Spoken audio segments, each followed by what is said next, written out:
चलें।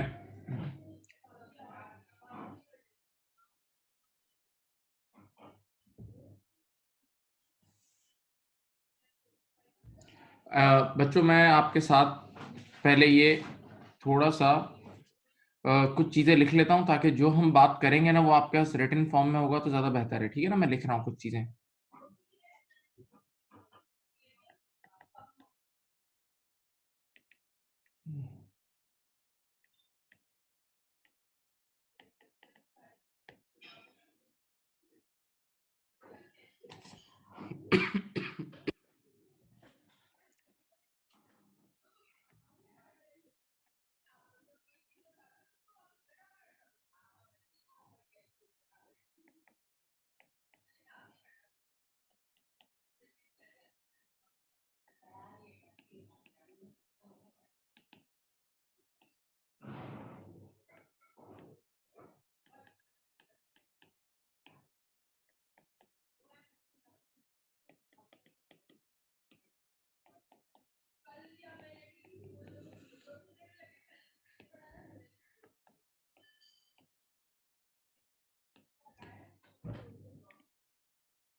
ओके जी। आप लोगों ने कल थोड़ा बहुत हल्का-सा स्लाइड सा पढ़ा भी है, लेकिन मैं वही चीज़ें लिख के बता रहा हूँ, लिख के पूरी डिस्कशन कर रहा हूँ, ताकि एक साथ अलाइन्ड हो जाएँ। ठीक है बेटा?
Okay. बच्चों, आप लोगों ने लास्ट मीटिंग में एक स्लाइड इंट्रोडक्शन अकाउंटिंग का डिस्कस किया था। आप लोगों ने अकाउंटिंग की डेफिनेशन पे भी बात की होगी कि अकाउंटिंग एक निज़ाम है, एक सिस्टम है। अकाउंटिंग बेसिकली एक निज़ाम है, एक सिस्टम है, रिकॉर्डिंग का, समराइजिंग का, इंटरप्रेटिंग का, प्रोसेसिंग का, कम्युनिकेटिंग का, फाइनेंशियल इंफॉर्मेशन टू यूजर्स। और उन यूजर्स में नॉर्मली सबसे बड़ा यूजर होता है ओनर। यानी ओनर हमेशा जानना चाहता है कि उसके बिजनेस की परफॉर्मेंस क्या है, तो जो उसकी मैनेजमेंट है वो अकाउंट्स बना के उसे कम्युनिकेट करेगी कि बिजनेस अपवर्ड जा रहा है या बिजनेस डाउनवर्ड जा रहा है, ये सारी चीजें। ठीक है। बिजनेस के यूजर्स, ये जो यूजर्स का वर्ड होता है ना, इस यूजर्स में बैंक्स भी आते हैं। मिसाल के तौर पे एक बात सुने, और से सुनना प्लीज मेरी तरफ। बेटा, अगर एक बैंक, आज मेरे इदारे को पैसों की जरूरत पड़ी और मैं लोन लेने गया, मेरे इदारे को पैसों की जरूरत पड़ी और आज मैं लोन लेने गया, तवज्जो, आज मैं लोन लेने गया, तो बैंक क्या मुझे आंख बंद करके लोन दे देगी? क्या बैंक मुझे आंख बंद करके लोन दे देगी? बैंक बोलेगी नहीं।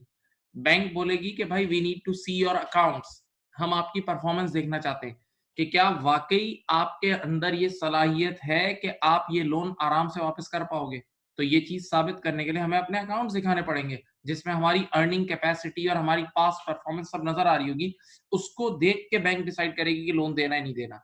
इसका मतलब बैंक भी यूजर हो गई, बैंक भी जो हमें लोन देती है वो भी यूजर हो गई, वो भी इन अकाउंट्स की यूजर हो गई। वो भी आपको ऐसे ही नहीं देगी, वो भी ऐसे ही आंख बंद करके आपके हाथ में अकाउंट्स नहीं दे देगी, आपके हाथ में लोन नहीं दे देगी। Right, okay. अच्छा, ये याद रखना, बैंक जब किसी को लोन दे रही होती है तो वो खैर ख्वाही के लिए लोन नहीं दे रही होती है। वो लोन नहीं होता कि कर्ज हसना दे रही है, कि आपकी मदद कर रही है। नहीं नहीं नहीं, बैंक प्योर बिजनेस कर रही होती है। तो बैंक उसी को लोन देती है कि जिसके अंदर सलाहियत हो कि वो लोन वापस कर दे। तो बैंक इसको चेक करती है। तो ये चेक करने के लिए डेफिनेटली बैंक भी आपके अकाउंट चेक करती है, बैंक भी आपके क्या चेक करती है? अकाउंट चेक करती है। सही। अब यहाँ देखें, एक बहुत मशहूर डायलॉग है, और ये अकाउंटिंग की डेफिनेशन तो कल आपने पढ़ी थी, इसके अलावा एक और ये लेमैन डायलॉग है। लेमैन रोजमर्रा का डायलॉग है, लेकिन बड़ा अहम डायलॉग है और बार बार बोला जाएगा। आप लोग जहां भी बैठे हुए हैं ये लाइन लिखें, accounting is the language of business. ये लाइन लिखें।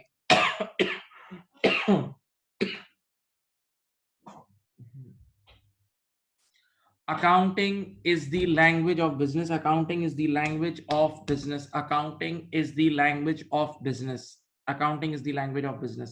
बात सुने बेटा, आज एक चाइनीज बंदा मेरे पास आया, उसको सिर्फ चाइनीज आती है और मुझे आती है अंग्रेजी, इंग्लिश और उर्दू। मुझे इंग्लिश और उर्दू आती है और उस गाय को क्या आता है? सिर्फ चाइनीज।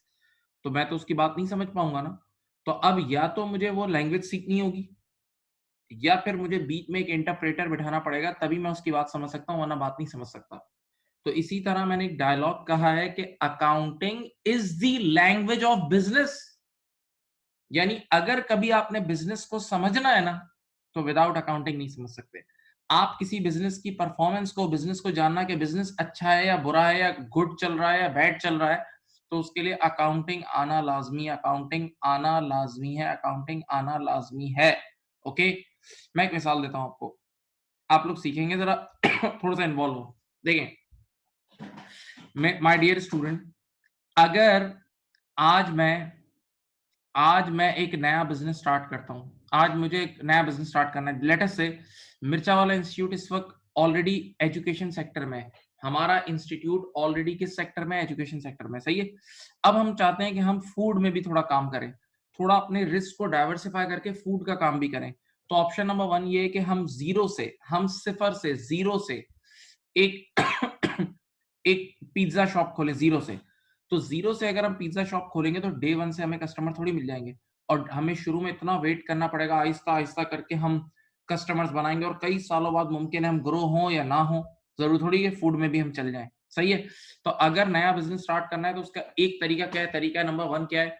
कि आप सिफर से स्टार्ट करें, नया बिजनेस स्टार्ट करें और टाइम लगाएं कई साल बाद। और एक तरीका क्या है बताऊं? कि आप डायरेक्ट किसी चलते हुए बिजनेस को खरीद लें। आप डायरेक्ट किसी चलते हुए बिजनेस को खरीद लें। एग्जाम्पल, आप लोगों ने एक पिज्जा शॉप का नाम सुना होगा, ब्रॉडवे पिज्जा। ब्रॉडवे पिज्जा, या ऐसे बहुत सारे पिज्जा हैं, कैलिफोर्निया पिज्जा या पिज्जा हट है, कोई भी है। तो मैं गया और मैं ब्रॉडवे पिज्जा के मालिक के पास गया, मैंने कहा आपका ये जो पूरा चलता हुआ सेटअप है, आप मुझे भेज दें। तो जब वो मुझे चलता हुआ सेटअप, इतना जबरदस्त सेटअप बेचेगा, with running business, with everything, with customers, everything, सारी चीजें, अपना पूरा सेटअप, मैंने कहा मुझे भेज दो। तो डेफिनेटली वो मुझसे एक बहुत बड़ा अमाउंट चार्ज करेगा, प्राइस। तो उसने मुझे कहा कि ठीक है, मैं अपना पूरा रनिंग बिजनेस आपको भेज देता हूँ, लेकिन मुझे दे दो 30 करोड़ रुपए दे दो। मुझे 30 करोड़ रुपए दे दो और ये पूरा रनिंग बिजनेस ले लो, पूरा रनिंग बिजनेस ले लो। अब जरा सुनना, यहाँ देखें। उसने तो मुझे एक प्राइस कोट कर दी कि 30 करोड़ रुपए दो और पूरा रनिंग बिजनेस ले लो। क्या मैं आंख बंद करके 30 करोड़ रुपए दे दूंगा? नहीं। मैं सबसे पहले उस चलते हुए बिजनेस के अकाउंट्स मांगूंगा। मैं बोलूंगा अपनी परफॉर्मेंस तो दिखाओ कि आपके पास टोटल कितनी दुकानें हैं, कितना फर्नीचर पड़ा है, आपका नाम कितना है, आपकी एक साल की सेल्स कितनी होती है, होम डिलीवरीज कितनी होती हैं, कितनी मशीनें हैं। तो मैं डेफिनेटली अकाउंटिंग देखूंगा उस बिजनेस की परफॉर्मेंस देखने के लिए। यानी मुझे डिसाइड करना है कि जो 30 करोड़ रुपए मांगे गए वो जायज है या नाजायज है, या एक्स्ट्रा अमाउंट तो नहीं मांग रहा। तो उसको चेक करने के लिए मैं उस बिजनेस की परफॉर्मेंस चेक करूंगा। मैं उस बिजनेस की परफॉर्मेंस चेक करूंगा, तभी तो मैंने बोला accounting is the language of business. तो अगर मुझे अकाउंटिंग आती होगी, अगर मुझे अकाउंटिंग आती होगी तो मैं सही जजमेंट कर सकूंगा, वरना नहीं कर सकूंगा। सही। तो ये स्टेटमेंट कभी नहीं भूलना, accounting is the language of business. हम में से कोई भी, हम में से कोई भी माय डियर स्टूडेंट, बिजनेस को नहीं समझ सकता जब तक हमें अकाउंटिंग ना आती हो। हम में से कोई भी बिजनेस को नहीं समझ सकता जब तक हमें अकाउंटिंग ना आती हो। ओके, नाउ गोइंग फॉरवर्ड, ये वाली वो बातें थी जो आप लोगों ने कल की हुई थी, तो मैंने एक तरह से उस पर तड़का लगाया और कुछ नहीं किया है। अब मैं यूं बोलूंगा कि पूरी अकाउंटिंग की जो दुनिया है ना, अकाउंटिंग की इमारत, इस 5 एलिमेंट, देखो 5 एलिमेंट आपके सामने स्क्रीन पे लिखे हुए हैं। 5 एलिमेंट, अल्सर, ALCER, देखो। ए, बच्चों ही देखो, ALCER, 5 एलिमेंट्स आपके सामने लिखे हुए हैं। अकाउंटिंग की पूरी दुनिया, अकाउंटिंग की पूरी इमारत इन 5 चीजों पे बेस करती है। अकाउंटिंग की पूरी दुनिया, पूरी इमारत इन 5 चीजों पे बेस करती है। Number 1, assets. Number 2, liabilities. Number 3, capital, C for capital, E for expenses, R for revenue. ये मेरा काम है कि इनका मतलब क्या है वो मैं बताऊंगा, छोड़ दो आप। एसेट्स, पहला नाम क्या है? एसेट्स। दूसरा नाम क्या है बोलो? लाइबिलिटीज। तीसरा नाम कैपिटल। चौथा नाम एक्सपेंसेस और पांचवा नाम रेवेन्यू। सही है। बिस्मिल्लाह करते हैं एसेट से, ए से। एसेट क्या है? Resources own and control. Asset के लिए सबसे पहले एक बात ध्यान में रखो, resources, resources, resources, resources. Asset का नाम आया, जहन में अगला नाम क्या आएगा? बोलो बोलो बोलो, जहां बैठे हो बोलो, रिसोर्सेज। एसेट का नाम आया, अगली चीज जहन में क्या आएगी? Resources, resources, resource, resource. Asset resource है। तो अब जिस रूम में भी तुम बैठ के अभी पढ़ रहे हो ना, ये चारों तरफ नजरें घुमाओ ना, तो चारों तरफ आपको रिसोर्सेज नजर आएंगी। पंखा लगा हुआ होगा, फैन, एसी लगा हुआ होगा, चेयर्स पड़ी हुई होंगी, टेबल पड़ा होगा, घर में पर्दे लगे हुए होंगे। हाँ, घर के जो बिल्डिंग है, घर की जो, ये सब एसेट्स हैं, ये सब एसेट्स हैं। तो पहला वर्ड एसेट का नाम जैसे ही आया, resource, resource, resource, resource, resource. Asset का नाम आया तो क्या आया? रिसोर्स। ओके, तो resources owned and controlled by the entity. दूसरा नाम क्या है? विच गिव्स, जिससे फायदा हो। ये बड़ा लंबा चौड़ा नाम है, which gives future economic benefit का मतलब जिससे फायदा हो।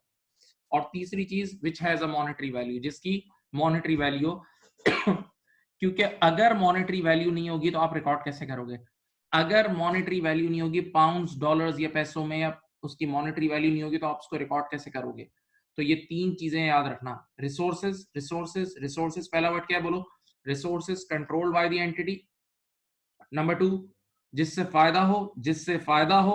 नंबर 3, जिसकी मॉनेटरी वैल्यू हो। अब देखें, मैंने बहुत सारी एग्जांपल लिखी हुई हैं, एक एक करके समझाता हूं आप लोगों को। Number 1, cash. साहब, कैश तो सबसे बड़ा एसेट है भाई, कैश तो सबसे बड़ा एसेट है यार। सब सब सब इसकी बात मानते हैं।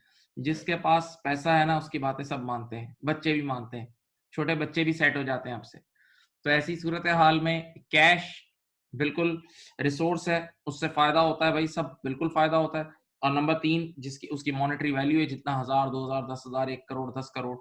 तो वो पैसे जो जेब में पड़े हैं वो भी एसेट है, और वो पैसे जो बैंक में पड़े हैं वो भी आपके ही हैं। जो पैसे बैंक में पड़े हैं वो भी आपके हैं, तो बैंक नाम आ गया। ठीक है। अब एक तीसरा नया नाम आया। अच्छा, मैंने काफी सारी चीजों की डेफिनेशन लिख दी है, और after the class, I'll send you these slides. After the class I'll send you these slides, so don't worry. आपने लिखना भी है तो साथ थोड़ा बहुत लिख भी लेंगे, लेकिन you will get everything after the class. Okay? Now, तीसरा नाम है इन्वेंटोरी। एक नया नाम आया, क्या नाम आया बोलो? इन्वेंटोरी। ये देखो, इसकी डेफिनेशन मैंने नीचे लिखी है, अलग से लिख दी है, क्योंकि आप लोग बिल्कुल 0 बच्चे हो। ये देखो, इन्वेंटोरी। इन्वेंटोरी वो चीज होती है bought with the intention of resale.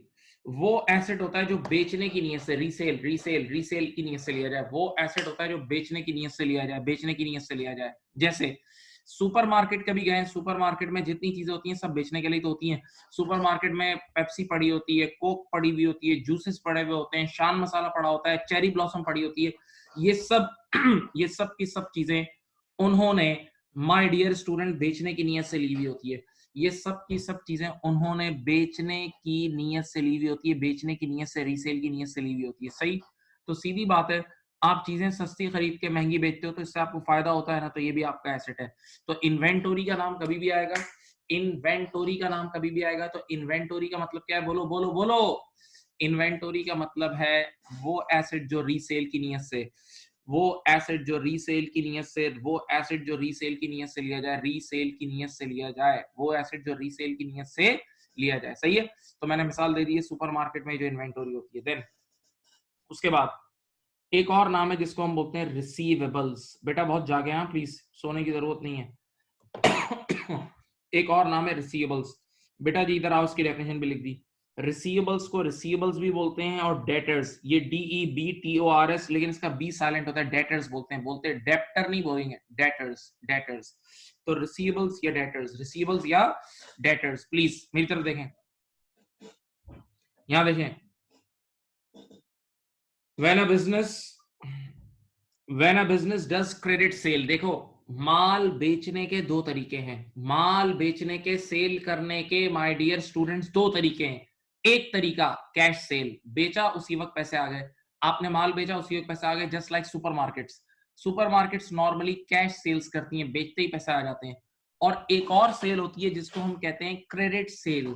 एक और सेल होती है माय डियर स्टूडेंट जिसको हम कहते हैं क्रेडिट सेल्स, जिसको बोलते हैं उधार पे सेल। तो मेरी तरफ देखें, जब भी आप उधार पे गुड्स बेचते हो, जब भी आप उधार पे गुड्स बेचते हो, तो आपकी बुक्स में मेरे प्यारे बच्चों रिसीवेबल क्रिएट हो जाता है, डेटर क्रिएट हो जाता है। रिसीवेबल का मतलब राइट टू रिसीव, आपके पास हक आ जाता है कि आप सामने वाले से पैसे कलेक्ट करोगे बाद में। राइट टू रिसीव आ जाता है। सही है? तो बच्चे ने क्या, क्या ये रिसीवेबल हमारा एसेट है? बिल्कुल एसेट है, क्योंकि अगर मैंने उधार पे माल बेचा है, अगर जरा सोचो, अगर मैंने उधार पे माल बेचा है तो हफ्ते 10 दिन 15 दिन बाद सामने वाला मुझे पैसे देगा ना। हफ्ते 10 दिन 15 दिन बाद सामने वाला मुझे पैसे देगा ना। तो जो मुझे फ्यूचर में पैसे मिलेंगे उससे मुझे फायदा ही होगा ना बेटा। तो रिसीवेबल भी हमारा एसेट है, रिसीवेबल भी हमारा क्या है? एसेट है। और रिसीवेबल का मतलब क्या है? रिसीवेबल का मतलब है right to receive cash. Receivable का मतलब है right to receive cash. Receivable का मतलब है right to receive cash. Okay? तो ये राइट टू रिसीव कैश भी हमारा एसेट है। और रिसीवेबल को डेटर भी बोलते हैं। रिसीवेबल को डेटर भी कहते हैं, रिसीवेबल को डेटर भी बोलते हैं, रिसीवेबल को डेटर भी कहते हैं, रिसीवेबल को डेटर भी कहते हैं। ओके? राइट नाउ, अब इसके अलावा और मैंने नाम लिखे हैं मशीन्स। बेटा जितनी भी हमारी मशीन्स होती हैं, अपने रूम में चारों तरफ देखो, बिल्डिंग, आपके ऑफिसेज, आपका फर्नीचर, आपके दरवाजे, आपकी खिड़कियां, राइट? ये सब फिक्सचर्स एंड फिटिंग्स, आपकी गाड़ियां, आपका कंप्यूटर, आपका मोबाइल फोन, ये सब की सब रिसोर्सेज हैं। ये सब की सब रिसोर्सेज हैं, ये सब की सब रिसोर्सेज हैं, ये सब की सब रिसोर्सेज हैं। ओके? ये सब की सब मेरे प्यारे बच्चों रिसोर्सेज हैं। ओके? कंफर्म? तो अब देखो यार, एसेट की डेफिनेशन क्या है? एसेट की डेफिनेशन क्या है? Resources controlled by the entity. Resources asset का नाम आया, अगला मतलब resource. Resources controlled by the entity which gives future economic benefit, जिससे फायदा हो। Number 3, which has a monetary value, जिसकी मॉनेटरी वैल्यू, यानी जो वैल्यूएशन हो सके, जिसकी पाउंड्स और डॉलर्स में, रुपीज में वैल्यूएशन हो सके, सही है? ओके? नाउ अब मेरे प्यारे बच्चों, एसेट्स की दो टाइप्स हैं, एसेट्स की दो टाइप्स हैं, एसेट्स की दो टाइप्स हैं। प्लीज, अच्छा, kindly hit me a message on the chat box, are you with me? आप लोग मेरे साथ हैं बिल्कुल, प्लीज एक मैसेज करें please, are you with me? Good good, stay motivated, बिल्कुल एक्टिव रहें, एक्टिव रहें। सब बच्चे we stay motivated please. Now, types of assets. बेटा एसेट्स के दो टाइप्स होते हैं माय डियर स्टूडेंट, एसेट्स के दो टाइप्स होते हैं, एसेट्स के दो टाइप्स होते हैं। एक होता है करंट एसेट और एक होता है नॉन करंट एसेट, जिसको दुनिया भर में कुछ लोग फिक्स एसेट भी बोलते हैं, सही है। एक होता है करंट एसेट, ये देखो बेटा, और एक होता है नॉन करंट एसेट या फिक्स एसेट। जागते हुए सुनना, what is current asset?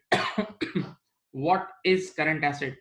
Current asset की देखो पहली डेफिनेशन क्या है, कैश और बैंक। वो पैसे जो जेब में पड़े हुए, वो कैश जो जेब में पड़ा हुआ है वो भी करंट एसेट, जो बैंक में रखवाया है वो भी हम एक कॉल पे निकलवा सकते हैं, जो बैंक में पड़ा हुआ है वो भी एक कॉल पे निकाल सकते हैं, तो वो भी करंट एसेट है।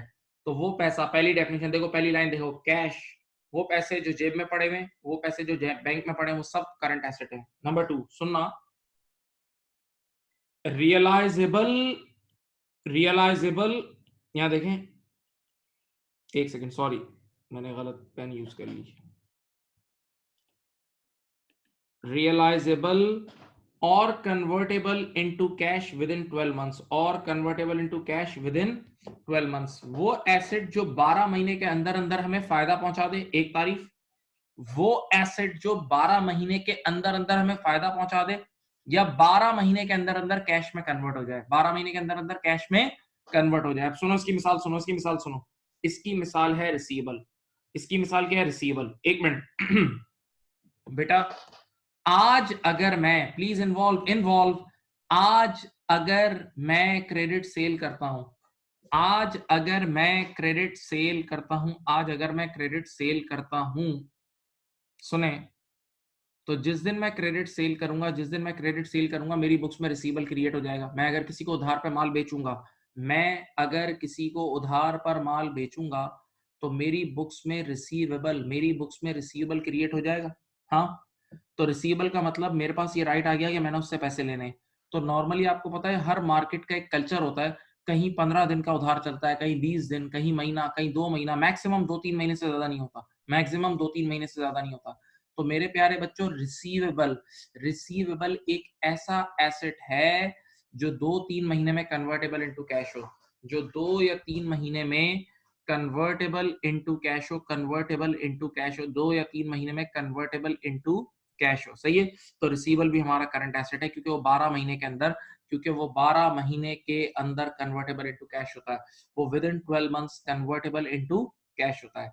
तो करंट एसेट की डेफिनेशन सुनो, पहली क्या है, वो पैसे जो जेब में हो, कैश, वो वो पैसे जो जेब में हो, वो पैसे जो जेब में हो, वो पैसे जो बैंक में हो, सही है। सेकंड मैंने क्या लिखा है, रियलाइजेबल और कन्वर्टेबल, रियलाइजेबल और कन्वर्टेबल। रियलाइजेबल का मतलब जो 12 महीने के अंदर अंदर फायदा पहुंचा दे, 12 महीने के अंदर अंदर खत्म ही हो जाए, वो चीज खत्म हो जाए, यानी 12 महीने के अंदर उसका बेनिफिट ले लें हम।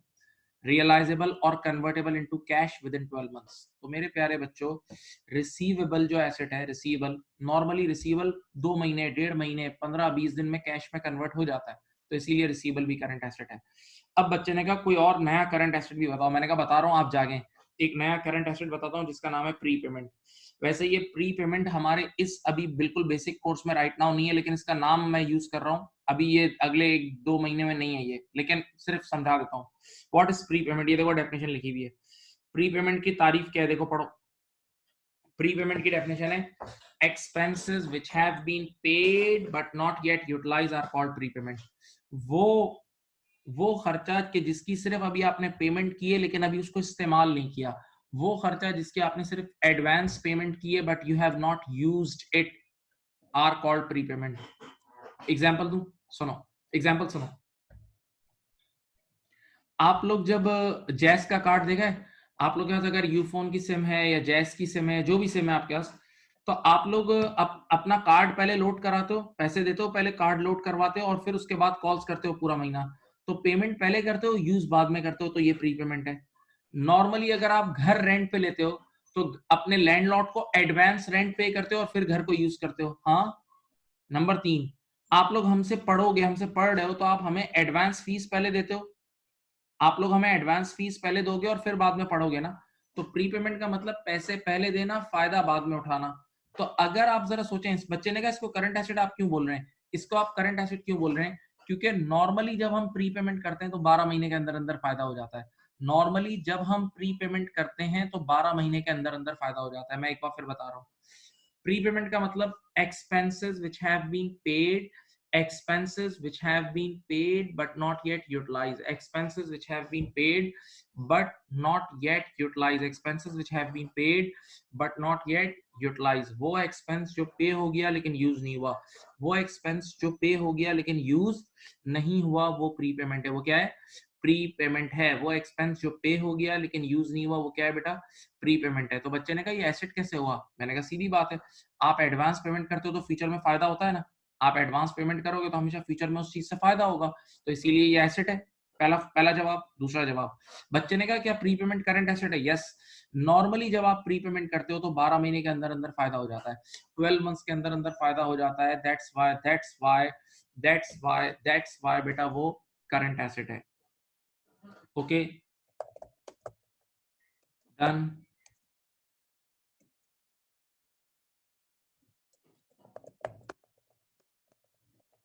नाउ अब तो करंट एसेट की पहली डेफिनेशन क्या थी? कैश हो, कैश जो जेब में है वो करंट एसेट, या पैसे जो बैंक में पड़े वो करंट एसेट। दूसरी डेफिनेशन क्या थी? वो एसेट जो रियलाइजेबल और कन्वर्टेबल इनटू कैश हो विद इन 12 मंथ्स। और तीसरी और अहम तरीन डेफिनेशन, बॉट, वो एसेट जो bought with the intention of resale, जो बेचने की नीयत से लिया हो, जो बेचने की नीयत से लिया हो वो भी करंट एसेट है। जो बेचने की नीयत से लिया हो वो भी क्या है? बोलो, करंट एसेट है। तो 3 तारीफें हो गई करंट एसेट की। पहली लाइन, वो पैसे जो जेब में पड़े, वो पैसे जो जेब में पड़े वो करंट एसेट एक। नंबर 2, वो एसेट जो रियलाइजेबल और कन्वर्टेबल इनटू कैश हो विद इन 12 मंथ्स। और नंबर 3 प्लीज इधर देखें, नंबर 3, वो एसेट जो रीसेल की नियत से लिया हो, वो एसेट जो रीसेल की नियत से लिया हो, वो एसेट जो रीसेल की नियत से लिया हो, यानी इन्वेंटरी। तो बेटा ये सारे करंट एसेट्स हैं। सारे क्या हैं? करंट एसेट हैं। ये सारे करंट एसेट्स हैं। अब बच्चे ने कहा what is non current asset या fix asset? What is non current asset या फिक्स एसेट? मैंने कहा पहले सच सुनो सच पहले सच सुन लो, क्योंकि तुम लोग छोटे भी हो। तो मैंने तुम लोग के लेवल पर एक डेफिनेशन बना दी है, लेकिन असल डेफिनेशन दुनिया में कुछ और है। दुनिया भर की किताबों में असल डेफिनेशन कुछ और है, लेकिन तुम लोग हो बेबी, छोटे छोटे बेबी हो। तो मैंने तुम लोगों के लेवल के हिसाब से, तुम लोगों के लेवल के हिसाब से एक डेफिनेशन बना दी है। सुनो, नॉन करंट एसेट या फिक्स एसेट क्या है बताऊं? तो देखो, साफ साफ साफ सुनो, हर वो एसेट जो करंट एसेट ना हो वो नॉन करंट एसेट होता है। हर वो एसेट जो करंट एसेट ना हो वो नॉन करंट एसेट होता है। बस खत्म। क्या डेफिनेशन है?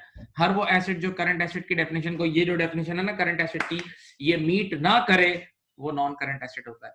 हर वो एसेट जो करंट एसेट की डेफिनेशन को मीट ना करे वो नॉन करंट एसेट होता है। ये इसकी दुनिया भर की मशहूर तरीन डेफिनेशन है। नहीं समझे? बच्चे ने कहा हमें अपनी बेबी लेवल की डेफिनेशन बता दो, जो हम लोग छोटे बच्चे हैं हमें समझा दो। चलो इधर देखो, यहां लिखा हुआ है वो एसेट जो खरीदा गया हो, bought with the intention of usages. बेटा याद करो, वहां लिखा था रीसेल और यहाँ यूज। वो एसेट जो इस्तेमाल करने की नीयत से लिया गया हो, वो एसेट जो इस्तेमाल करने की नीयत से लिया गया हो, and which gives economic benefit for more than 1 year 1 accounting period. वो एसेट जो 1 साल से ज्यादा हमें फायदा दे, यानी आसान लफ्जों में जो 1 साल से ज्यादा, 1 साल से ज्यादा इसकी जिंदगी भी हो, 1 साल से ज्यादा उसकी लाइफ भी हो, तभी तो 1 साल से ज्यादा फायदा देगा। तो मैं फिर बोल रहा हूँ, नॉन करंट एसेट की डेफिनेशन क्या है? जो यूज करने की नियत से, इस्तेमाल करने की नियत से लिया गया हो, जो यूज और इस्तेमाल करने की नियत से लिया गया हो, और वो एसेट जो हमें more than 1 accounting period economic benefit दे। वो एसेट जो हमें more than 1 accounting period economic benefit दे, वो एसेट जो हमें more than 1 accounting period economic benefit दे, वो एसेट जो हमें more than accounting period economic benefit दे। हाँ, अब मेरी तरफ देखें, इधर देखें, सामने देखें। बच्चे ने कहा इसकी कोई मिसाल है? बहुत सारी मिसाल है। आप जिस रूम में भी बैठे हैं, अपने रूम में यूं चारों तरफ नजर दौड़ाएंगे तो चारों तरफ नॉन करंट एसेट ही होंगे।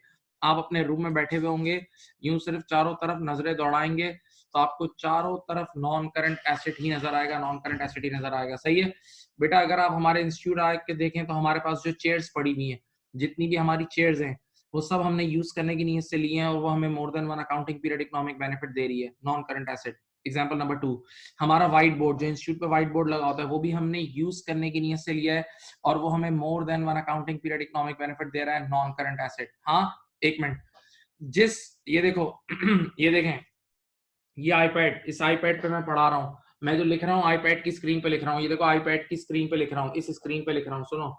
तो ऐसी सूरत हाल में यहाँ देखें, यहाँ देखें, सामने देखें, तो ये जो मैं स्क्रीन, ये जो आईपैड है, ये मैंने यूज करने की नीयत से लिया है, ये आईपैड मैंने यूज करने की नीयत से लिया है और ये मुझे more than one accounting period economic benefit दे रहा है। तो माय डियर स्टूडेंट, ये भी मेरा नॉन करंट एसेट है। सही है, मेरे पास गाड़ियां हैं, हमारे पास, हमारे इंस्टीट्यूट के पास कुछ गाड़ियां हैं जो हमने यूज करने की नीयत से ली हैं और वो हमें more than one accounting period economic benefit दे रहा है। हमारी बिल्डिंग्स हम लेते हैं यूज करने की नीयत से, हमारे पास ऑफिसेज होती हैं जो हम यूज करने की नीयत से लेते हैं और वो more than one accounting period economic benefit दे रही होती है। ये सब के सब हमारे नॉन करंट एसेट और फिक्स एसेट है। नॉन करंट एसेट और क्या है बोलो, फिक्स एसेट है। तो देखो आमने सामने देख लो, एक तरफ आपके पास करंट एसेट है और एक तरफ क्या है बेटा, नॉन करंट एसेट और फिक्स एसेट। एक तरफ आपके पास करंट एसेट है और एक तरफ क्या है, नॉन करंट एसेट और फिक्स एसेट। प्लीज देख लें।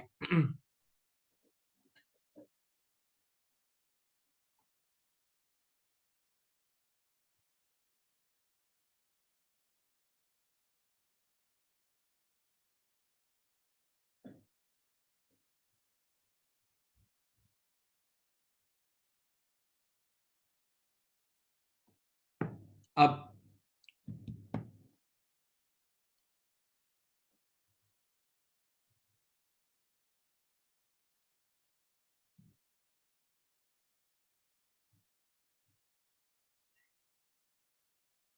बेटा एक सवाल आया, मैं उसका जवाब दे रहा हूं।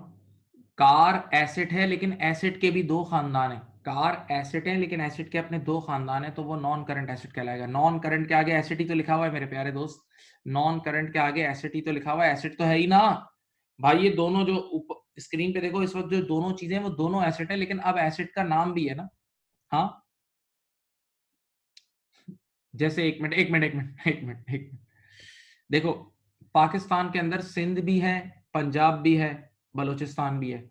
सिंध के में जो लोग रह रहे होते हैं उनको सिंधी कहते हैं, और जो पंजाब में रह रहे होते हैं, जो और जो पंजाबी बोल रहे होते हैं पंजाबी बोलते हैं। सुने, तो ये लोग सिंधी और पंजाबी तो है, लेकिन साथ पाकिस्तानी भी है ना। हाँ भाई, और साथ इंसान भी है। कॉमन सेंस की बात है। तो सिंधी पंजाबी को बोले मैं सिंधी हूँ, सिंध में रहता हूँ, तो पाकिस्तान के अंदर ही है ना सिंध। तो नॉन करंट एसेट मेरे प्यारे बच्चों, नॉन करंट एसेट, एसेट है ना, एसेट तो है ही ना, उसमें किसने इनकार किया है? बस इसका अपना नाम है नॉन करंट एसेट, यानी ये उस कैटेगरी का है। अब अब एक एक मिसाल देता हूं आपको। अब मैं एक मिसाल दे रहा हूं, बहुत जबरदस्त मिसाल है। एक बच्चे ने सवाल पूछा, असल में वो मेरी मिसाल है। बेटा कभी कभार ऐसा भी होता है, सुने आप, सुने, कभी कभार ऐसा भी होता है कि एक ही एसेट एक इदारे के लिए करंट होता है, दूसरे इदारे के लिए नॉन करंट होता है। एक ही एसेट एक इदारे के लिए करंट होता है और दूसरे इदारे के लिए क्या होता है बोलो, नॉन करंट होता है। एक ही एसेट एक इदारे के लिए करंट होता है और दूसरे इदारे के लिए नॉन करंट होता है। मैं मिसाल देता हूं, सुनो। देखो इधर देखो, इधर देखो, मेरे मेरे मैं आपको एक चीज दिखाता हूँ, मेरी वीडियो में देखें, एक एसी नजर आ रहा है, मेरी वीडियो में आपको एसी नजर आ रहा है। ये स्प्लिट यूनिट बेटा हम लोगों ने तो यूज करने की नीयत से लिया है, हम लोगों ने तो स्प्लिट यूनिट यूज करने की नीयत से, इस्तेमाल करने की नीयत से लिया है। तो हमारे लिए तो ये स्प्लिट यूनिट नॉन करंट है। हमारे लिए स्प्लिट यूनिट क्या है बोलो, नॉन करंट एसेट है। हमारे लिए तो नॉन करंट एसेट है, हमने यूज करने की नीयत से लिया है। लेकिन जरा सोचो, जिस शोरूम से या जिस दुकान से हमने लिया होगा उसने तो बेचने की नीयत से रखा होगा ना, वो तो बेचता होगा, तो उसके लिए ये इन्वेंटोरी है, उसके लिए क्या है, इन्वेंटोरी और करंट एसेट है। सही है। इसी तरह मैं एक और मिसाल देता हूँ बेटा, गाड़ियां, गाड़ियां बेटा आम आम बिजनेस के लिए हम लोग, मैं और आप, गाड़ी यूज करने की नीयत से लेते हैं। एक नॉर्मल बिजनेस गाड़ी यूज करने की नीयत से लेता है, तो उसके लिए गाड़ी नॉन करंट एसेट और फिक्स एसेट है। लेकिन शोरूम वाले के पास जाएं, शोरूम वाला गाड़ियां बेचने की नीयत से लेता है, शोरूम वाला गाड़ियां बेचने की नीयत से लेता है, तो शोरूम वाले के लिए गाड़ी क्या है बोलो, इन्वेंटोरी।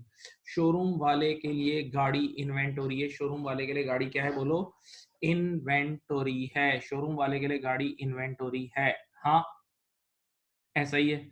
शोरूम वाले के लिए गाड़ी इन्वेंटरी है, पक्का। तो बेटा ये मुमकिन है कि एक ही एसेट एक इदारे के लिए करंट एसेट हो और दूसरे इदारे के लिए क्या हो, नॉन करंट। एक ही इदारे के लिए करंट हो और दूसरे इदारे के लिए बोलो क्या हो, नॉन करंट हो, दूसरे इदारे के लिए नॉन करंट हो। तो इंटेंशन मैटर्स, इंटेंशन का फर्क है, दोनों की इंटेंशन में फर्क है, दोनों की इंटेंशन में फर्क है।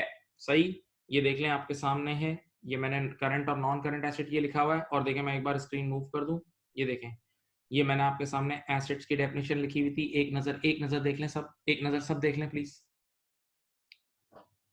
सब देख लें please, be active, be active.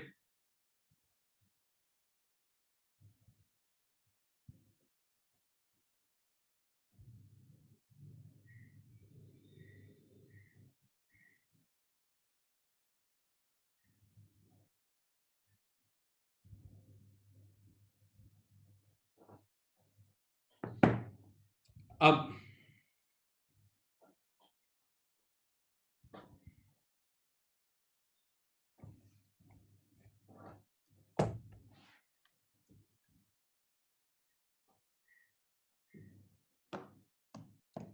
हाँ, मैं ये स्लाइड्स आप लोग को सेंड कर दूंगा। माय डियर स्टूडेंट, ये स्लाइड्स मैं आपको सेंड कर दूंगा, आपको अभी मिल जाएंगे after the class, right? After the class you will get everything, okay? सही। और फिर आप इसको कॉपी भी कर लें, आप कर सकते हैं, अपने रजिस्टर पे भी लिखें, that's very good, no issue. Now second element is liabilities, second element is liability. चलो चलो चलो, जागो जागो, लाइबिलिटीज।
चले,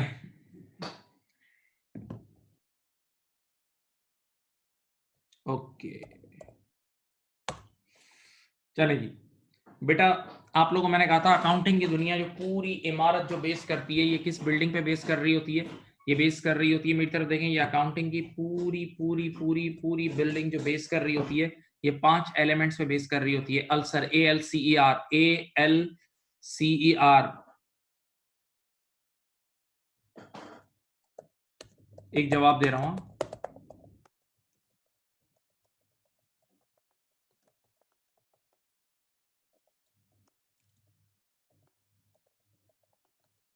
अब माय डियर स्टूडेंट इधर देखें, ALCER, तो A for assets, A for क्या था? एसेट्स। L फॉर थी लायबिलिटीज, L क्या थी?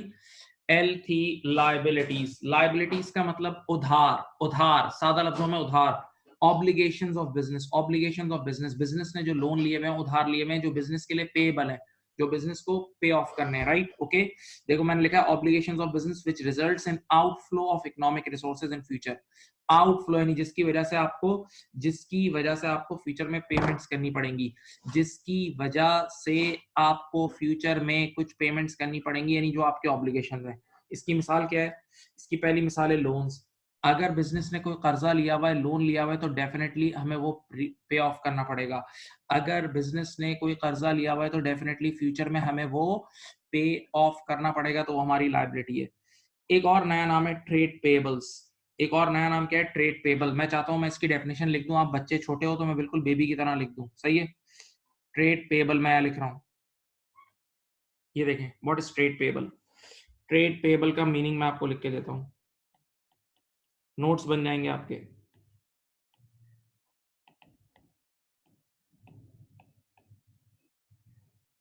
वी बाय इन्वेंटरी और goods on credit. Trade payable और creditor is created in our books.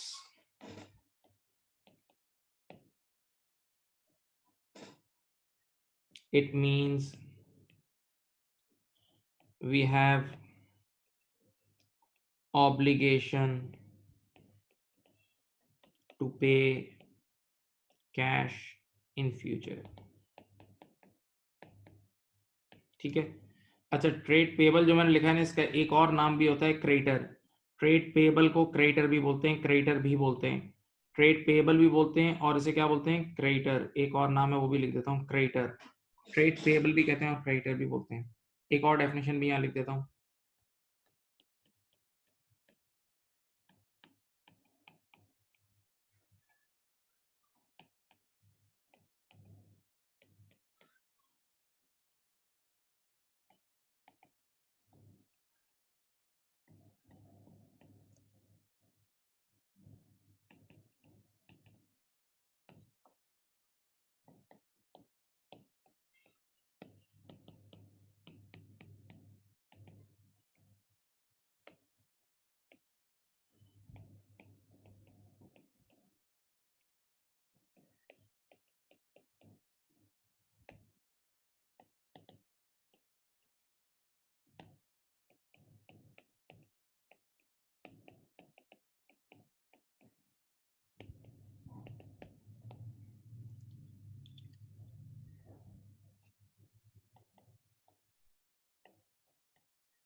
चलो इधर देखिए बेटा, एक वर्ड है ट्रेड पेबल, एक वर्ड है, there is a word which is called trade payable. सुनो, वेन एवर वी बाय, देखो ट्रेड पेबल को ट्रेड पेबल भी बोलते हैं, क्रेडिटर भी बोलते हैं, ट्रेड पेबल भी बोलते हैं, क्रेडिटर। ये अमेरिकन इंग्लिश और ब्रिटिश इंग्लिश का फर्क है। जैसे ऊपर एक वर्ड था ना, रिसीवेबल और डेटर, रिसीवेबल और डेटर, तो दोनों एक ही वर्ड थे, बस वही अमेरिकन और ब्रिटिश इंग्लिश का फर्क था। तो यहाँ भी वर्ड क्या है, ट्रेड पेबल या क्रेडिटर। यहाँ भी वर्ड क्या है, बोलो, ट्रेड पेबल या क्रेडिटर, ट्रेड पेबल या क्रेडिटर। ये क्या है, व्हेन वी बाय इन्वेंटरी और गुड्स। इन्वेंटरी को इन्वेंटरी भी बोलते हैं, गुड्स भी बोलते हैं। बेटा हमारे कोर्स में इन्वेंटरी को इन्वेंटरी भी बोलते हैं और गुड्स भी बोलते हैं।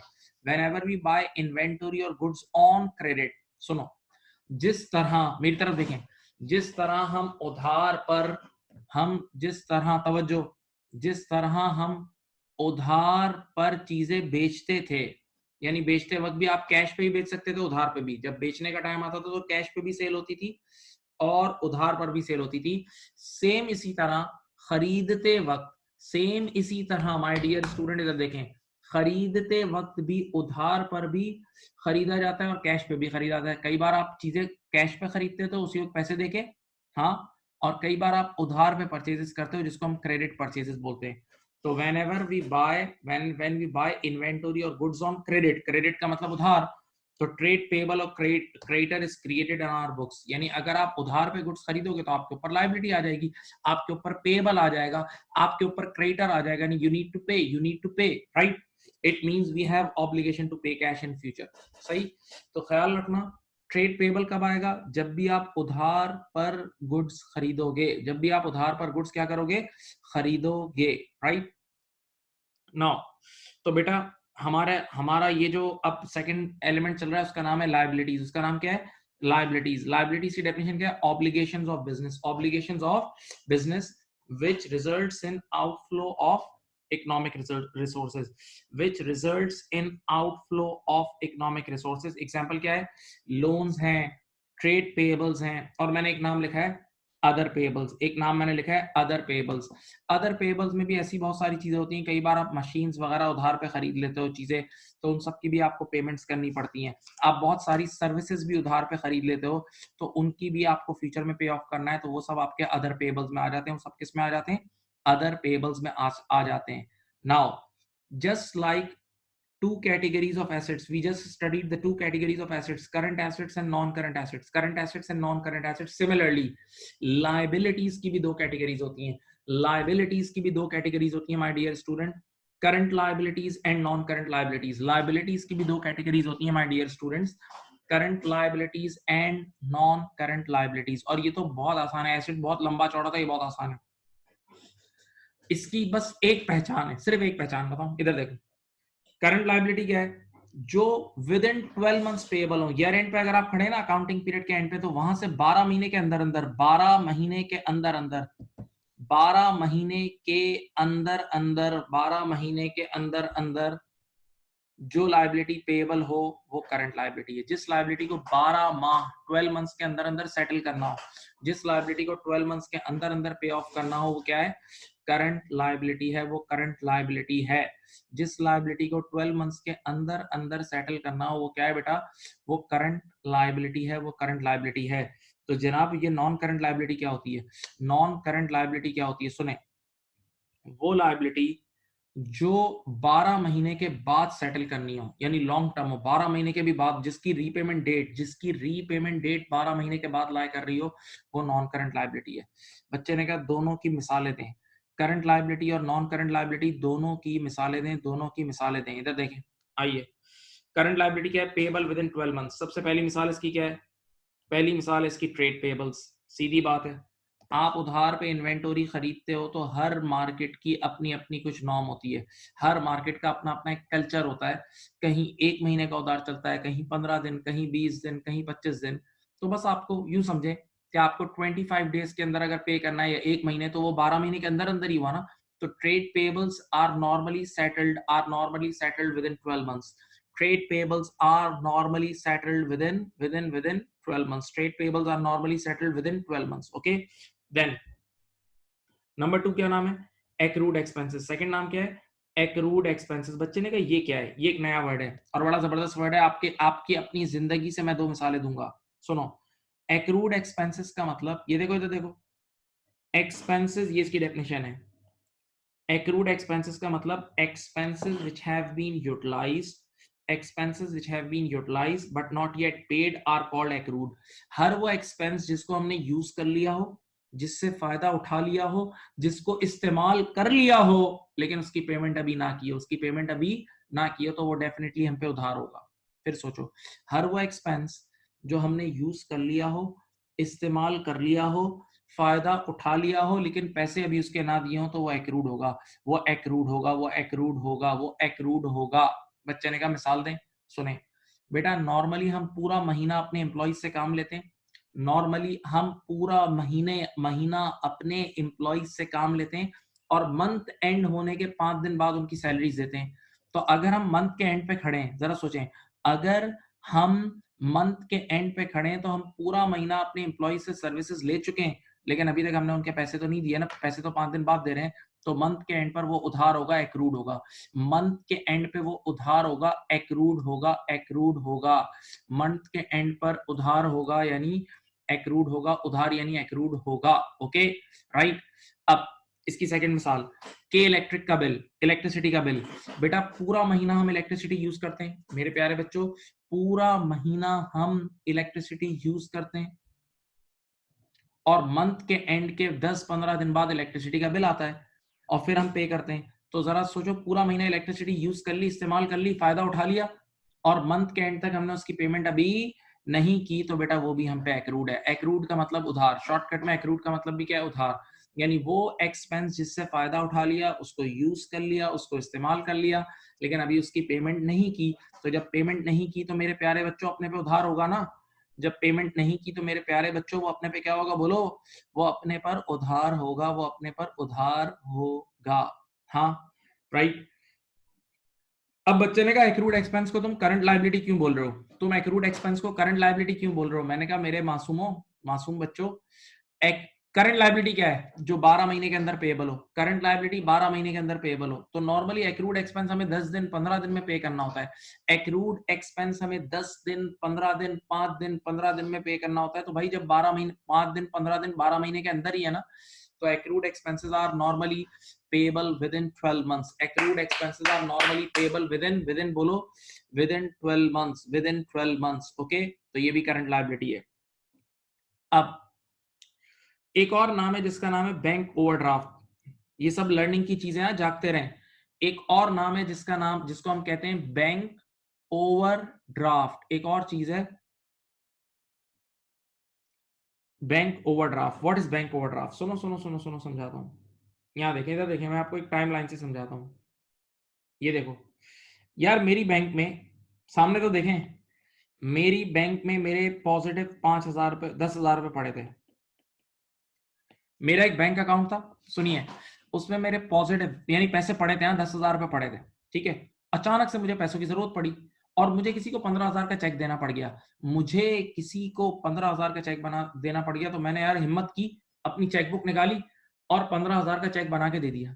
अकाउंट में पड़े 10,000, अकाउंट में पड़े हैं 10,000 और मैंने 15,000 का चेक बना के दे दिया किसी को। लो भाई सुनना, एम्प्लॉयज मेरे आए, मेरे पास, बोला सर आप ये क्या कर रहे हैं, आपके अकाउंट में 10,000 पड़े हैं, आपने आगे 15 का चेक दे दिया। मैंने कहा तुम लोग क्यों परेशान हो रहे हो, मैं हूं ना, तुम लोग क्यों परेशान हो रहे हो। मैंने सेल फोन निकाला, मैंने बैंक मैनेजर को कॉल मिलाई, मैंने कहा हाँ जी कैसे हैं आप। तो बोला अरे आपने कॉल की मुस्तफा भाई, आपने कॉल की। मैंने कहा हाँ मैंने कॉल की।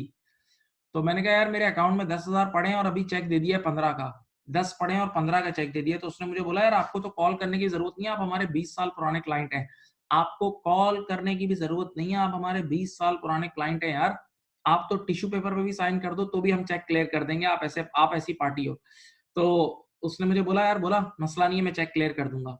यानी मेरे अकाउंट में पड़े हैं 10,000, मेरे अकाउंट में पड़े कितने बोलो 10, और मैंने निकाले कितने 15। तो उसने बोला यार बेफिक्र हो जाओ, मैं क्लियर करवा दूंगा, क्लियर करवा दूंगा। तो अब होगा क्या, इधर देखो मेरे स्क्रीन पे देखें, 10,000 पड़े थे और मैंने 15,000 निकलवा लिया ना, तो इसका मतलब अकाउंट देखो, अकाउंट खत्म होना शुरू होगा और पहले अकाउंट जीरो हो जाएगा। पहला अकाउंट क्या होगा, जीरो, और फिर अकाउंट हो जाएगा नेगेटिव 5,000।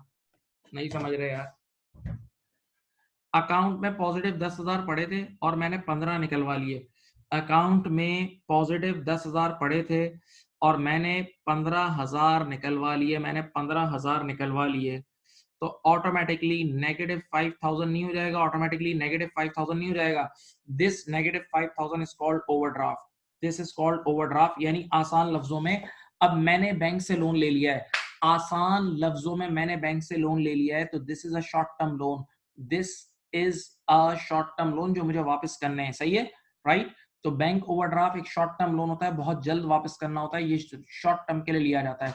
ये शॉर्ट टर्म के लिए अगर कभी पैसे खत्म हो जाते हैं ना तो बैंक आपको लिमिट दे देती है, अगर कभी शॉर्ट टर्म में पैसे खत्म हो जाते हैं तो बैंक आपको ये शॉर्ट टर्म उधार दे देती है, सही है। तो याद रखना, bank overdraft is always repayable on demand, bank overdraft is always repayable on demand, repayable on demand, हाँ, bank overdraft is always repayable on demand, right। अब तो बेटा करंट लायबिलिटी क्या हुई, सादा लफ्जों में वो उधार, वो ऑब्लिगेशन जो 12 महीने के अंदर अंदर सेटल करने हैं। सर दूसरा नाम क्या लिखा है, क्या लिखा है, पढ़ो, नॉन करंट लायबिलिटी, दूसरा नाम लिखा है non current liabilities, payable after 12 months at the end of the accounting period, यानी अकाउंटिंग पीरियड के एंड होने के 12 महीने के भी बाद, यानी आपको अगर डिसाइड करना है ना कि ये करंट लायबिलिटी है नॉन करंट लायबिलिटी, तो बस रीपेमेंट डेट देख लेना। कभी भी आपने ये डिसाइड करना हो कि फला लायबिलिटी करंट है या नॉन करंट है, तो बस उसकी रीपेमेंट डेट देख लेना, बस उसकी रीपेमेंट डेट देख लेना। अगर रीपेमेंट डेट 12 मंथ से आगे लाई कर रही है तो वो क्या है, वो नॉन करंट लायबिलिटी है। बच्चे ने कहा इसकी मिसाल क्या है, long term loans, long term loans. बेटा कई बार लोग घर खरीदने के लिए लोन लेते हैं, 10-10 साल का लोन होता है कि वो लोन आपको 10 साल बाद रीपे करना होता है, 10 साल बाद रीपे करना होता है, तो बेटा ऐसा लोन फिर नॉन करंट लायबिलिटी, ऐसा लोन क्या है, नॉन करंट लायबिलिटी है, ऐसा लोन नॉन करंट लायबिलिटी है, please.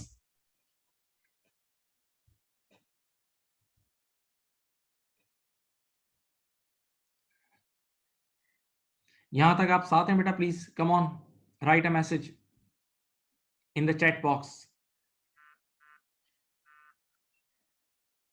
Right a message in the chat box please. हाँ जी please, all of you write, please write, chat box please.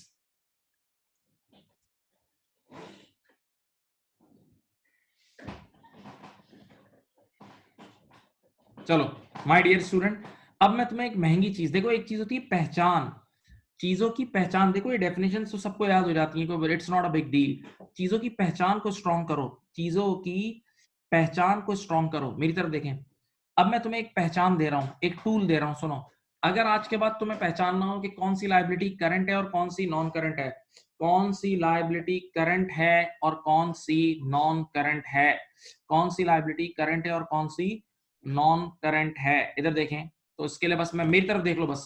अगर तुम्हें कभी भी पहचानना हो कि कौन सी लायबिलिटी करंट है और कौन सी नॉन करंट है, तो इसके लिए पास्ट में नहीं फ्यूचर में देखना, कौन सी लायबिलिटी करंट है और कौन सी नॉन करंट है, इसके लिए पास्ट में नहीं फ्यूचर में देखना, फ्यूचर में देखना।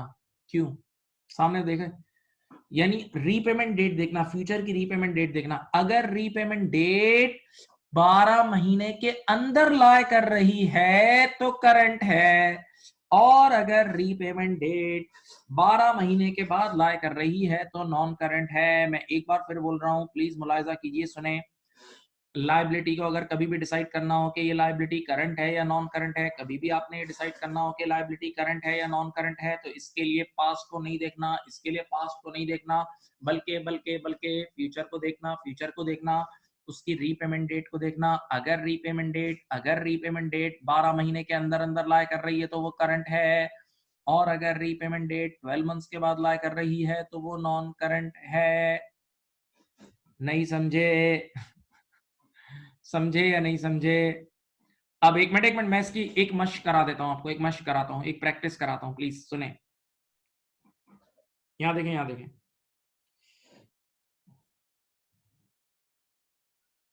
आराम आराम से, यहां देखें, आराम आराम से सुकून से सुनना, आराम आराम से सुकून से सुनना, समझ जाओगे, बिल्कुल तरीके से सुनना।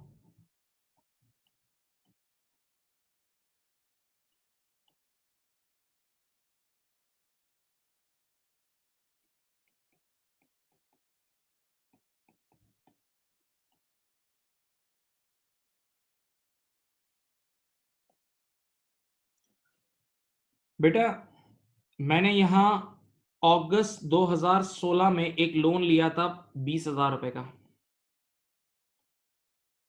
अगस्त 2016 में मैंने एक लोन लिया था, कितने का बोला, 20,000 रुपए का, सही है। अब सुनना, बेटा हमारा अकाउंटिंग पीरियड एंड हो रहा है 31 दिसंबर 16। अकाउंटिंग पीरियड वो पीरियड है जिसके लिए हम अकाउंट्स बना रहे हैं। अकाउंटिंग पीरियड वो पीरियड है जिसके लिए हम क्या बना रहे हैं, बोलो? अकाउंट्स बना रहे हैं, जिसके लिए हम अकाउंट्स बना रहे हैं। हाँ, तो अब मुझे ईयर एंड पर मेरे ऊपर ये लोन है, अभी लोन पे ऑफ नहीं हुआ, ये लोन है, सही है। और मुझे ये डिसाइड करना है इसमें से कितना लोन करंट लायबिलिटी है और कितना नॉन करंट लायबिलिटी है, याद रखना बेटा। अब अकाउंटिंग पीरियड का एंड याद रखना क्या है, 31 दिसंबर 16 को। सब देखें यहाँ, 31 दिसंबर 16 को मुझे ये डिसाइड करना है कि इनमें से कितना लोन करंट लायबिलिटी है और कितना लोन नॉन करंट लायबिलिटी है। कितना लोन करंट लायबिलिटी है और कितना लोन नॉन करंट लायबिलिटी है, सही। अब सुने, यहां इधर देखें, यहाँ देखें। अब बच्चे ने कहा सर, बच्चे ने मुझसे खुद ही बोला, बच्चे ने कहा इसके लिए हमें देखना होगा इनकी रीपेमेंट डेट, इनकी रीपेमेंट डेट। तो अब बताओ, जिससे लोन लिया है ना, उसने मुझे क्या बोला है, इधर देखो। उसने बोला है कि 20,000 में से 8,000, 20,000 में से, सब देखें यहाँ, 8,000 पे कर देना भाई, जुलाई 2017 में पे करने हैं 8,000। हाँ, और बाकी इधर देखें, फेब 2020 में बाकी पे करने हैं 12,000। ठीक है, यहां देख लो भाई, बेटा रीपेमेंट डेट देख लो, जुलाई। टोटल लोन 20 का है, टोटल लोन कितने का है, बोलो भाई? 20। टोटल लोन 20 का है, 20 में से 8,000 मुझे पे करने हैं, 8,000 पे करने हैं जुलाई 17 में, 8,000 पे करने हैं जुलाई 17 में, और बाकी 12,000 पे करने हैं फेब 2020 में। चलो भाई, अब एक मिनट, आप लोगों ने सवाल का जवाब देना शुरू कर दिया, माशाल्लाह बच्चे जवाब दे रहे हैं। मैं यहां खड़ा हूं, देखो इधर, मैं यहां खड़ा हूं बच्चों, देख लो, यहां खड़ा हूं। बताओ इसमें से कितना लोन करंट लायबिलिटी में जाएगा और कितना नॉन करंट लायबिलिटी में जाएगा, बताओ। सब बच्चे अपना अपना आंसर दें, मैं देख रहा हूं। कुछ बच्चों का आंसर सही आ रहा है, माशाल्लाह आंसर सही है।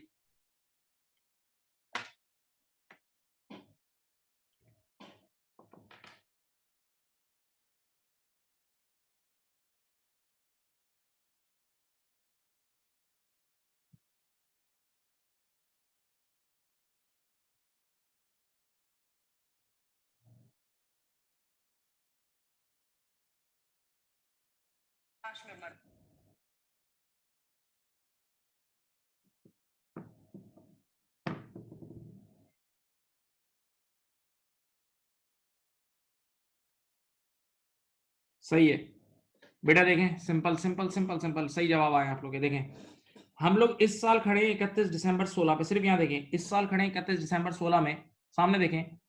तो अब हर हमेशा अकाउंटिंग पीरियड 12 महीने का होता है, एक साल का होता है ना। तो इस बार जब 31 दिसंबर 16 में खड़े, तो अगला अकाउंटिंग पीरियड 31 दिसंबर 17 को एंड होगा। सब देखो यहाँ, इस बार 31 दिसंबर 16 को खड़े हैं, तो अगला अकाउंटिंग पीरियड 31 दिसंबर 17 को एंड होगा।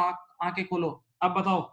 यहां खड़ा हूं, इधर देखो, मेरे मार्कर को देखना, यहां खड़ा हूं, तो 20 में से कितनी लाइबिलिटी, 12, ये देखो 12 महीने ड्रॉ कर रहा हूं। 31 दिसंबर 16 के बाद 12 महीने ये रहे। 31 दिसंबर 16 के बाद जो 12 महीने वो 31 दिसंबर 17 को एंड होंगे। 31 दिसंबर 16 के बाद जो 12 महीने वो 31 दिसंबर 17 को एंड होंगे। तो मुझे बताएं, 12 मंथ्स के अंदर अंदर कितना अमाउंट पे हो रहा है, 8,000। देखो, एक 8,000 की पेमेंट 12 महीने के अंदर जा रही है। और देखो जो दूसरी डेट है फेब 2020, फेब 2020 12 महीने के बाद लाया कर रही है। तो बेटा इधर देखें, 8,000 तुम्हारी करंट लायबिलिटी होगी और 12,000 नॉन करंट लायबिलिटी होगी। 31, हाँ, रिपोर्ट टोटल 20 ही हो रही है, रिपोर्ट टोटल 20 ही हो रही है, लेकिन 8,000 करंट लायबिलिटी होगी और 12,000 नॉन करंट लायबिलिटी होगी, 12,000 नॉन करंट लायबिलिटी होगी।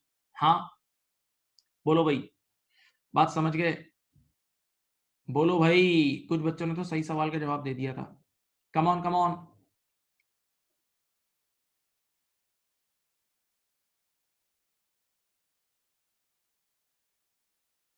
बेटा इधर देखें, पहले अपनी पोजीशन आइडेंटिफाई करो। आप लोग खड़े हो यहाँ 31 दिसंबर 16 को, यहाँ खड़े हो, ये आपकी पोजीशन है जहां आपको डिसीजन लेना है, सही है। और आपको 12 महीने के, 12 मंथ्स के अंदर अंदर, 12 मंथ्स के अंदर अंदर देखो कितना अमाउंट पे हो रहा है, 8,000। तो जो 12 मंथ्स के अंदर पे हो रहा है वो करंट है, और जो 12 मंथ्स के बाद पे हो रहा है वो नॉन करंट है। That's it.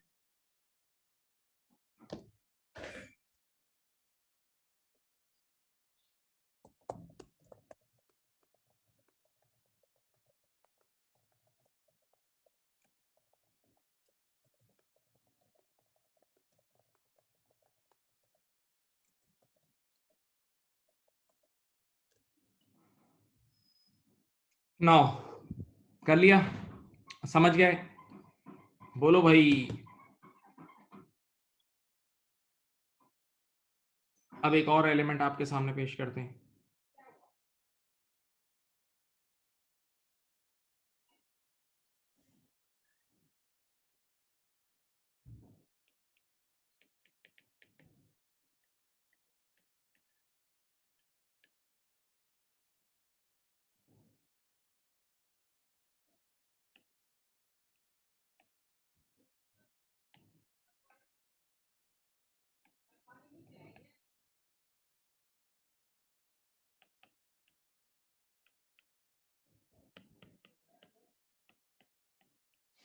एक सेकेंड, हाँ एक सेकेंड वेट।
चलो बेटा, इधर इधर इधर इधर इधर जागना है, अच्छी तरह समझना है।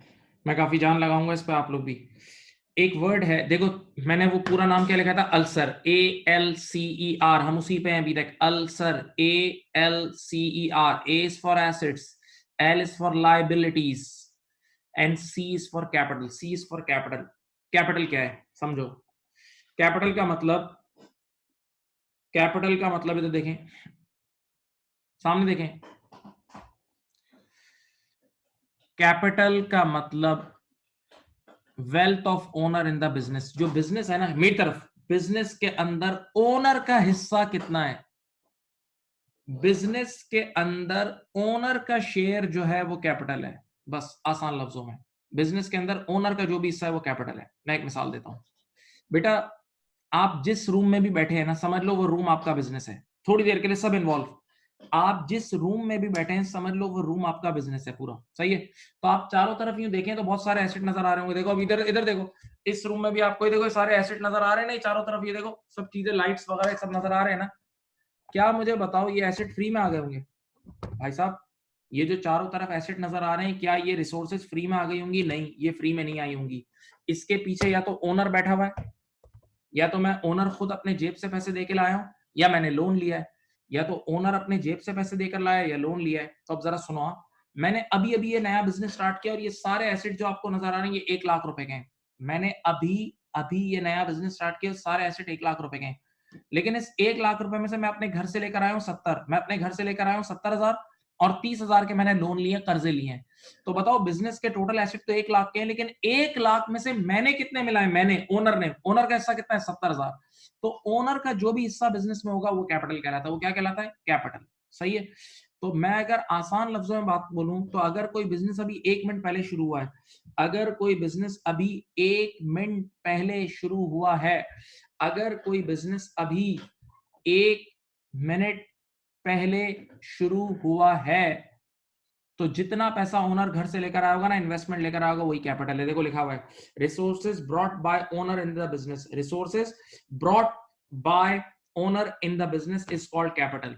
और वही उसकी वेल्थ होगी, वही उसकी कैपिटल वेल्थ होगी। मैं फिर बोलता हूं, अभी अभी मैंने बिजनेस स्टार्ट किया, टोटल 1 लाख रुपए के एसेट नजर आ रहे हैं। इसमें से 70,000 रुपए मैं घर से लेकर आया और बाकी 30 का मैंने लोन लिया है। 70 मैं घर से लेकर आया और बाकी 30 का लोन लिया है। तो बताओ इस टोटल बिजनेस में मेरा हिस्सा, ओनर का हिस्सा कितना है? 70,000। तो ये कैपिटल है, राइट। तो इमीडिएटली जब बिजनेस स्टार्ट होता है ना, तो कैपिटल बराबर होता है उस अमाउंट के जो ओनर घर से लेकर आया है। कैपिटल बराबर होता है उस अमाउंट के जो ओनर घर से लेकर आया है। अब बच्चे ने कहा थोड़ा सा हमें कारोबार सोचना पड़ेगा। कारोबार सोचो, सब मिलके सोचो। जब बिजनेस स्टार्ट हुआ उस वक्त तो कैपिटल वही होता है, जो कैपिटल वही चीज होती है जो ओनर घर से लेकर आए। लेकिन 1 साल 2 साल बाद बिजनेस को प्रॉफिट भी तो होता है, नफा नफा नफा। तो प्रॉफिट भी ओनर का ही होता है। प्रॉफिट किसका होता है? ओनर का, सेट का होता है। तो बाद में जैसे जैसे प्रॉफिट होता जाएगा तो कैपिटल और बढ़ता जाएगा, ओनर की वेल्थ और बढ़ती जाएगी। तो इधर देखें, हाउ कैपिटल इंक्रीजेस। बेटा देखें, हाउ कैपिटल इंक्रीजेस। ओनर जितनी इन्वेस्टमेंट घर से लेकर आएगा तो बिजनेस में उसका शेयर बढ़ता जाएगा। ओनर जितने पैसे घर से लेकर आके बिजनेस में लगाता जाएगा तो उससे भी कैपिटल बढ़ेगा। और आने वाले कल में जितना प्रॉफिट होगा, आने वाले कल में जितना प्रॉफिट होगा उससे भी कैपिटल बढ़ेगा, उससे भी कैपिटल बढ़ेगा। अब बच्चे ने कहा सर एक बात बताएं, आपने जब ये दो बातें बता दी कैपिटल बढ़ने की, आपने जब ये दो बातें बता दी, आपने जब ये दो बातें बता दी कैपिटल बढ़ने की, तो क्या किसी चीज की वजह से कैपिटल गिर भी सकता है? मैंने कहा इन्हीं दोनों बातों को उल्टा कर लो। सुनो, ओनर घर से जितनी भी इन्वेस्टमेंट लेकर आ रहा है उससे कैपिटल बढ़ रहा है ना। ये देखो इधर देखो, स्क्रीन पे देखो, ओनर घर से जो भी इन्वेस्टमेंट लेकर आ रहा है उससे कैपिटल बढ़ रहा था ना। हाँ, तो अगर ओनर बिजनेस से चीजें लेके वापस घर पे जाएगा, ओनर यहां से विथड्रॉल शुरू कर देगा, विथड्रॉल, तो विथड्रॉल की वजह से कैपिटल कम होना शुरू हो जाएगा। विथड्रॉल की वजह से कैपिटल क्या होना शुरू हो जाएगा? कम होना शुरू हो जाएगा। विथड्रॉल की वजह से, विथड्रॉल को ड्राइंग्स भी बोलते हैं लेकिन मैं आगे जाके बताऊंगा। विथड्रॉल को ड्राइंग्स भी बोलते हैं, उसकी वजह से कैपिटल कम होना शुरू हो जाएगा। बच्चे ने कहा और किसी चीज से कैपिटल कम हो सकता है? हाँ, फ्यूचर लॉसेस। भाई अगर कभी फ्यूचर में लॉस होगा तो ओनर की वेल्थ नीचे जाएगी, लॉस भी सेट को बेयर करना है। जिस तरह प्रॉफिट ओनर एंजॉय करता था, जिस तरह प्रॉफिट ओनर एंजॉय करता था, इसी तरह लॉस को भी उसी ने बर्दाश्त करना है। सही है। तो याद रहे बेटा, कैपिटल दो तरीके से बढ़ता है। कैपिटल दो तरीके से बढ़ता है, ओनर जितनी इन्वेस्टमेंट घर से लेकर आता जाएगा उससे भी कैपिटल बढ़ेगा।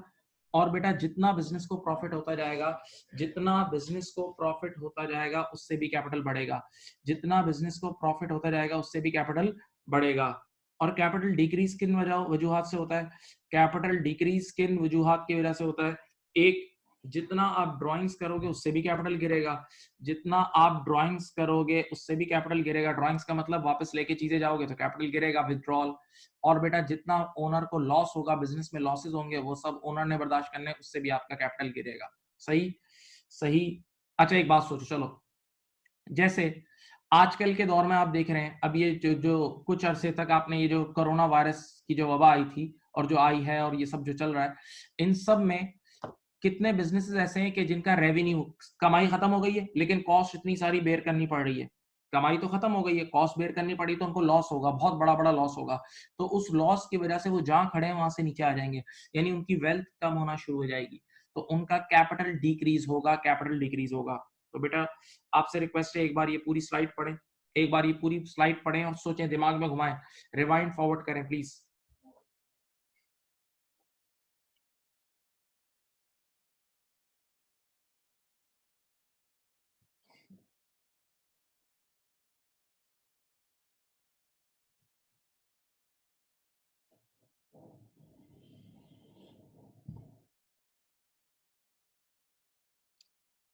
पढ़ो भाई, पढ़ो पढ़ो पढ़ो, प्लीज पढ़ो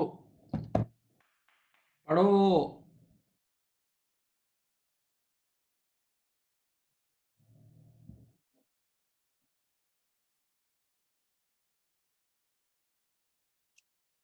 गॉट इट? बताएं जी। हाँ भाई, all of you please reply chat box.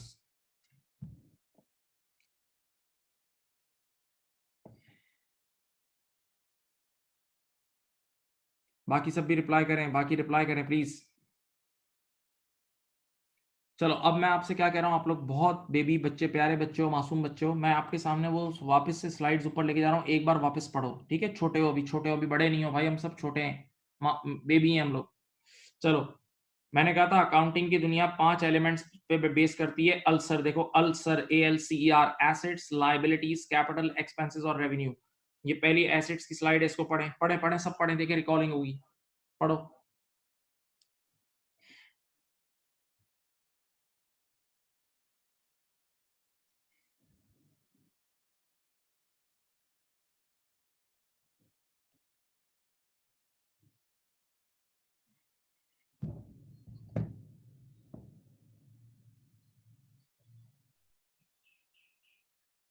बेटा पढ़ें, इसको पढ़ें प्लीज, पढ़ें सब बच्चे पढ़ें, अच्छे बच्चों, प्यारे प्यारो प्यारो। ये देखो, इन्वेंटरी को पढ़ो, जहन में सोचो, मिसालें दी थी सब रिकॉल करो, जहन पक्का होगा।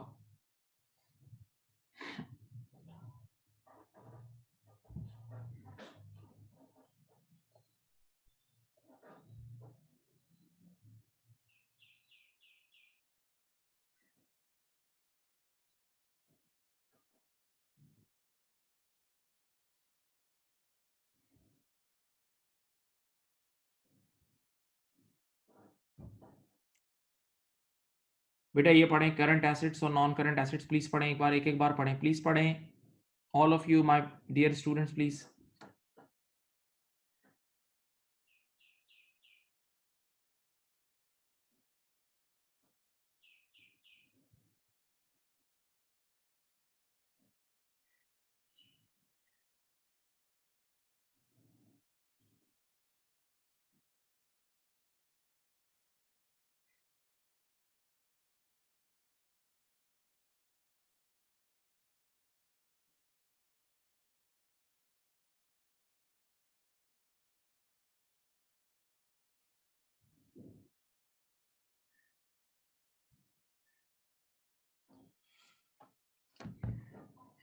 चलो ये देखो, लाइबिलिटीज देख लो, लाइबिलिटीज देख लो।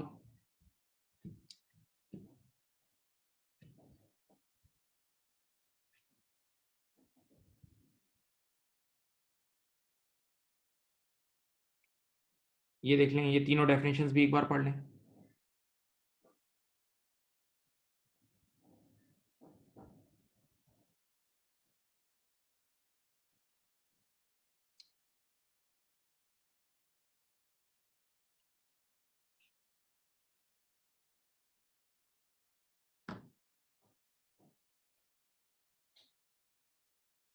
डेटर्स का मतलब होता है रिसीवेबल्स। अगर आप उधार पे माल बेचते हो, अगर आप क्रेडिट सेल्स करते हो, उधार पे गुड्स बेचते हो, तो आपकी बुक्स में रिसीवेबल यानी डेटर क्रिएट होता है, यानी इसका मतलब राइट टू रिसीव कैश। आपको सामने वाला पैसा देगा तो उससे आपको फायदा होगा ना बेटा, फायदा होगा। और नॉर्मली वो रिसीवेबल 12 महीने के अंदर कैश में कन्वर्ट हो जाता है, वो नॉर्मली रिसीवेबल 12 महीने के अंदर कैश में कन्वर्ट हो जाता है, इसीलिए वो करंट एसेट है, इसीलिए वो क्या है बेटा, करंट एसेट। चले बेटा, आज के लिए इतना ही रख रहे हैं, इंशाल्लाह हम नेक्स्ट मीटिंग के लिए आपको इन्फॉर्म कर दिया जाएगा। अपना बहुत ज्यादा ख्याल रखिएगा, अल्लाह हाफिज।